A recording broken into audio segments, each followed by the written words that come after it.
Well. I'm 27 years old now. And that means if I'm lucky, about 53 years left. And if I want to get more specific, that means I have 19,349 days until my 80th birthday. And lock in, because this channel is officially dedicated to counting down to day 0. Here we go.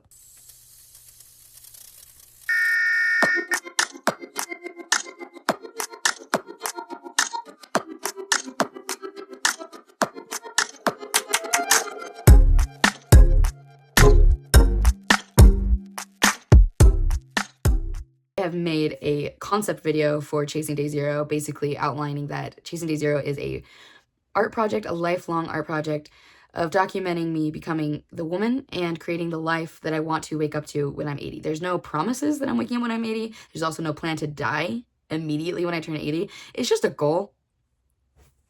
Sue me. But I wanted to revisit it because recently I had a 27th birthday, which, brings reflection, if you choose to do that. And I was just realizing I've wasted a lot of time. And I haven't been super negative Nancy about that. I haven't been super harsh on myself about that. I feel like I spent a lot of my time surviving and then healing, and that takes a lot of energy. It takes a lot of energy, and then, it doesn't take as much energy talking. So I've talked a lot about the life that I want, and I've talked a lot about the complaints that I have about the life I'm already living. But I found that I've kind of halted in taking action towards any of those things. So I've halted in taking action towards the life I want to live. I've halted in taking actions and changing the life that I'm living. And I'm not going to sit here and waste time judging myself about it, but I want to do something and change that. I don't want to wake up when I'm 80 and realize I spent all of my time talking, which is ironic, I know, because I'm talking in this video, but I want to wake up when I'm 80 and realize that, hey, 27-year-old me really locked the hell in. She locked in and we got things done. Something specifically you related, as in YouTube, I've felt distance and resistance towards making YouTube videos. And if you maybe noticed, I haven't made a long form video in a couple of weeks, mostly because I constantly get to this weird intersection of thought where I'm like, why does this matter? I get really pessimistic and weird about making a YouTube video when it feels like the world's on fire, wars are raging, predators are on the loose, people are freaking hungry. You know what I mean? It feels dumb to be like, here's a lifestyle vlog. That's fair. And I think that's a fairly rational conclusion to come to. But here's the thing. This has been something I have thought about, dreamt about, put energy in, tentatively, since I was 14. And it has stayed true. It has stayed a passion of mine since I was 14, which is 13 years, if you were counting.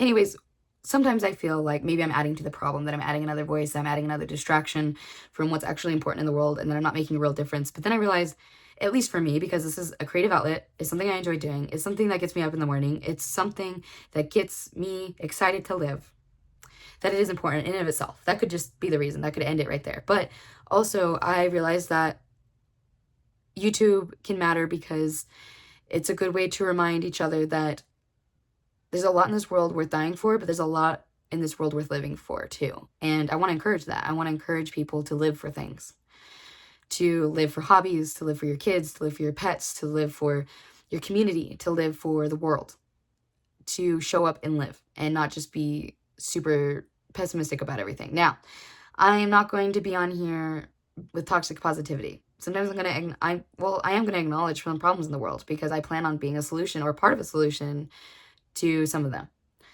That being said, I don't think we can take care of any of these problems if we're just swallowed up constantly by grief and we don't process that and we don't do anything about it and we don't experience joy and we don't experience art and we don't read fun books and we don't do fun things.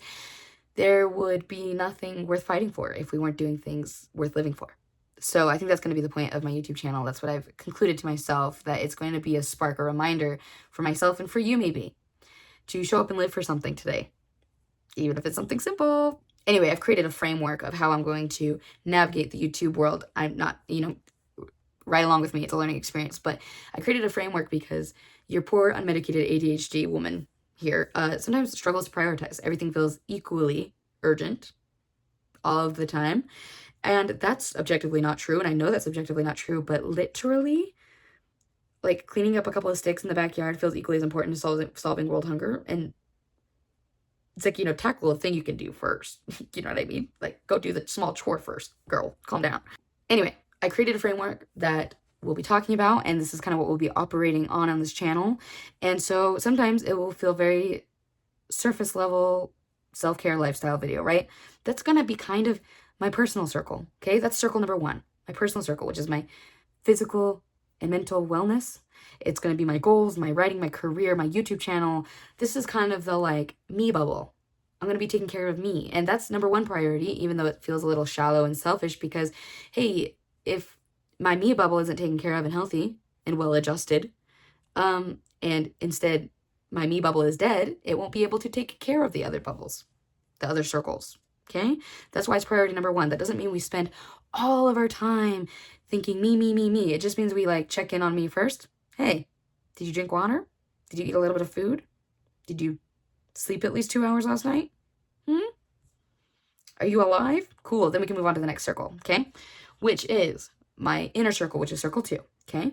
That's including my son, my partner, my friends, my home, like my systems for my home, my pets. This is making sure me, my family, my pets, my friends all have a place, are all cared for, and are all taken care of.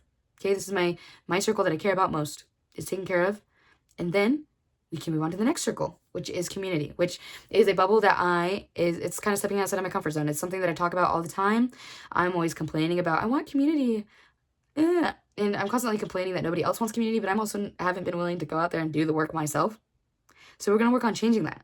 So that's going to be a lot of things I'm talking about here soon because I'm going to actively take steps to volunteer, to take action. I'm going to be building a shelf this week for my little local food pantry that I'm doing at my job. Like, we're going to be working on building community. And one thing I want to clarify real quick, and something that I've learned recently, is that community and friendships can overlap, but they are not the same thing. So you can have friendships within your community. In fact, that's encouraged. That's good. But community really, at the end of the day, oversimplified, is a group of people with the same end goal. And those group of people might be people you like, might be people you dislike, might be people you strongly dislike, and maybe there might be a few people you freaking hate. But all these people have skills, abilities, knowledge and the same goal that you want to work towards. And you got to put your differences aside long enough to work together towards those same goals. Now, obviously, there's nuance to this. Like, if there's a legitimately dangerous person in your community, you don't kumbaya and work with them. But that's why, hypothetically, a legal system would be helpful. And or your own personal decision skills, and you just don't involve them in that community, okay? But sometimes you just got to talk and hang out and be nice to people that you're, like, don't necessarily invite to dinner, okay? I think that's what stops us a lot from building communities, because we think we have to be super chummy and, like, be best friends with everybody. We can just be nice to people and work together. And that's where that community thing can end. You know what I mean? You don't have to invite every single person you meet and build community with to your house. That's not a requirement. And I know it's shocking.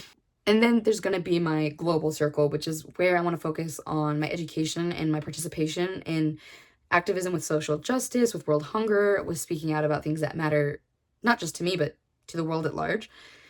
And this is a new muscle that I'm working because I don't have all the answers. And a lot of this on here, at least currently right now, will be the education part, which leads into part 5, not really part of the circles, but kind of encompasses all the circles, is education and sharing what I learned, which is my intention at the beginning of the year. Do you guys remember my personal curriculum? I kind of fell off that a little bit. I was having a stressful beginning of the year, but alas, I still care about learning, and I want to share, things that I learned about being a woman, basic feminine care. You know what I mean? Like, things that I kind of know, but want to learn more about, okay? Women's health, about history, about basic skills, about art, about discipline, about life, about motherhood, what have you. Just, this will encompass everything that I learn. And this might also encompass uncomfortable topics, maybe things you want to learn about but make you uncomfortable. Like, when I was learning new things about Black History Month, it made me deeply uncomfortable, not because I wasn't even, aware of certain things, but because, when you have to sit there and sit with uncomfortable ways that we've treated each other, and specifically people that look like me have treated people that don't look like me, it's uncomfortable. That's an uncomfortable place to be sitting. And it's, you kind of sitting there feeling guilty about everything, and you can't necessarily take on all the sins of your father, but you gotta kind of acknowledge your participation in it. You know what I mean? My point being is that there might be videos that make you uncomfortable.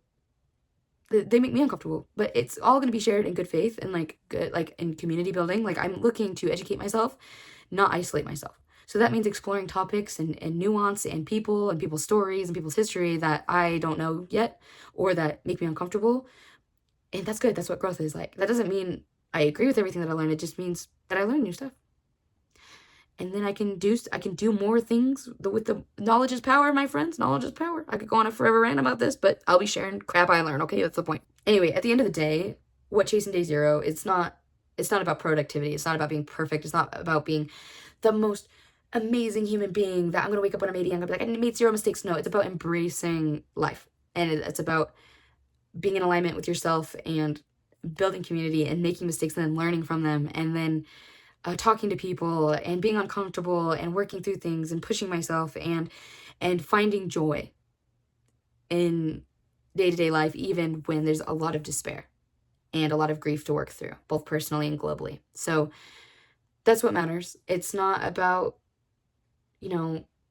noise or clicks or being the best person alive. It's just about being the best version of me. And that means also giving myself kindness and grace to be me and make mistakes and be awkward and leaning fully into what I'm passionate about. And one of those things is YouTube. And my number one goal is to stop cringing when I say that I make YouTube videos. Because yeah, I make YouTube videos for 124 subscribers. But you guys show up for me every week, and I really appreciate you guys. And it's just something I really like doing. So yeah. Anyways, if you find this concept interesting, you find me interesting, or you're sitting there thinking, I waste a lot of time too, and I want to do something about it, then subscribe and like this video and turn on the notification bell so that way you never miss my video, and it will remind you to go do the crap you're trying to work on too. Let's go work on our crap together, okay? All right, love you. Bye.